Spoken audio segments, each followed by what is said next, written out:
آج میں آپ کو ایک ایسے کبیرہ گناہ کے بارے میں بتانا چاہتی ہوں جس کی طرف اکثر ہماری توجہ نہیں رہتی.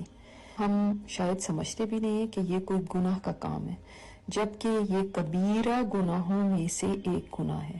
آپ جانتے ہیں نا، کبیرہ گناہ وہ ہوتے ہیں جن کے اوپر اللہ تعالیٰ کی طرف سے کوئی وعید ہو، جہنم کی بات ہو، عذاب کی بات ہو. جب ہم کسی کے ساتھ کوئی نیکی کرتے ہیں، کوئی احسان کرتے ہیں، تو اس کے بعد یا تو بالکل واضح الفاظ میں یا ڈھکے چھپے انداز میں بعض دفعہ باتوں میں اس کو لگا دیتے ہیں کہ ہم نے تمہارے ساتھ ایسا نیکی کا کام کیا، یا فلاں وقت میں ہم نے تمہاری مدد کی.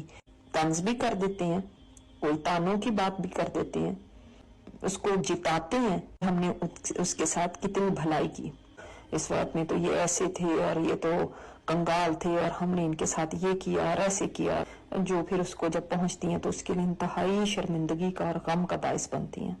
تو جیسے میں نے آپ کو بتایا کہ یہ کبیرہ گناہ ہے اور کبیرہ گناہوں کی سزا ہے، اور یہ معاف نہیں ہوتے جب تک کہ انسان واقعی اللہ تعالیٰ کے آگے توبہ نہ کرے. آپ صلی اللہ علیہ وسلم نے جن 3 لوگوں کے بارے میں فرمایا، قیامت کے دن اللہ تعالیٰ نہ ان سے بات کرے گا، نہ ان کی طرف نظر کرم کرے گا، نہ ان کو پاک کرے گا، بلکہ ان کے لیے دردناک عذاب ہوگا.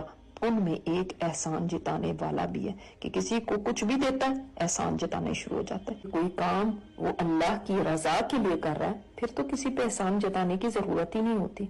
لیکن احسان تبھی جتایا جاتا ہے جب انسان کسی انسان کی طرف دیکھتا ہے کہ یہاں سے مجھے بدلہ مل جائے، اور جب اس کو وہ بدلہ نہیں ملتا یا اتنا بدلہ نہیں ملتا جتنا وہ سمجھتا ہے، تو اس کے بعد وہ احسان جتانے لگتا ہے اور کہتا ہے میں نے تمہارے ساتھ یہ نیکی کی. آپ صلی اللہ علیہ وسلم نے فرمایا 3 قسم کے لوگوں کی نہ کوئی فرض عبادت قبول ہوگی، نہ کوئی نفل عبادت.